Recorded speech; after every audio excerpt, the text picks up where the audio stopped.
ආයිබෝන් මගේ පුංචි යාළුවෝ හැමෝටම අදත් ලස්සන චෙස් පාඩමක් අරගෙන තමයි මම ආවේ.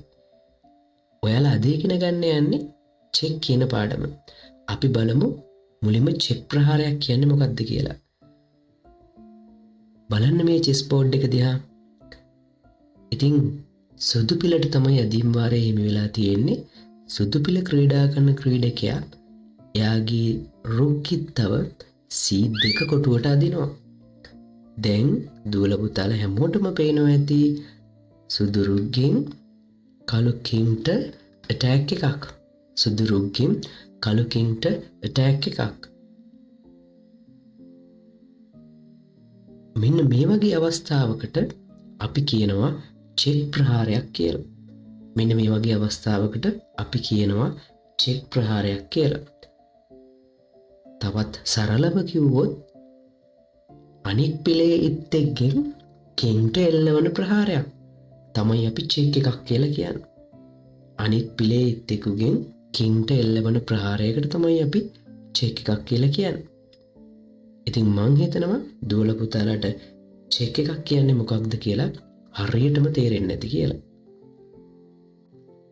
හරි, ඔන්න මම මගේ පුංචි යාළුවන්ට කරන්න චූටි වැඩක් දෙනවා. ඒ තමයි මෙන්න මේ ඔයගලන්ට පේන චෙස් බෝඩ් එකේ කළු කින්ට චෙක් ප්‍රහාරයක් එල්ල වෙලා තියෙනවා. මේ චෙක් ප්‍රහාරය එල්ල කරන්නේ කවුද කියලා තමයි මම ඔයගලගෙන් අහන්නේ. මම චූටි වෙලාවක් ඔයගලන්ට දෙනවා මේ වෙලාව අරගෙන උත්තරේ හොයන්න.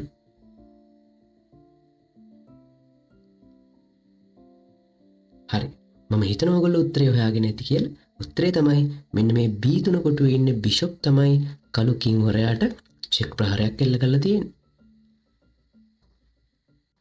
ඔන්න මගේ පුංචි යාළුවන්ට දෙන ඊළඟ වැඩේ තමයි මෙන්න මේ බෝඩ් එකේ කළු කින්ට චෙක් ප්‍රහාරයක් එල්ල වෙලා තියෙනවා. මෙන්න මේ කළු කින්ට චෙක් ප්‍රහාරයක් එල්ල වෙලා තියෙනවා. මේ චෙක් ප්‍රහාරය එල්ල කරන ඉත්ත කවුද කියලා තමයි හොයන්න තියෙන්නේ. මම කලින් වගේම චූටි වෙලාවක් දෙනවා දුවල පුතාලට උත්තරේ හොයාගන්න තමයි තියෙන්නේ.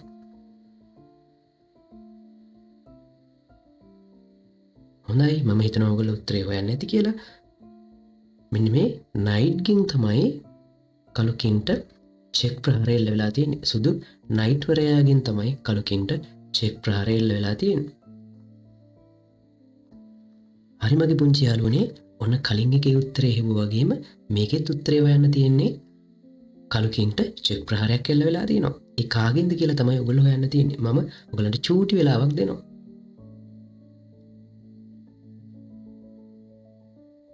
හොඳයි, මම හිතනවා මගේ පුංචි යාළුවෝ මේකට උත්තරේ හොයාගෙන ඇති කියලා.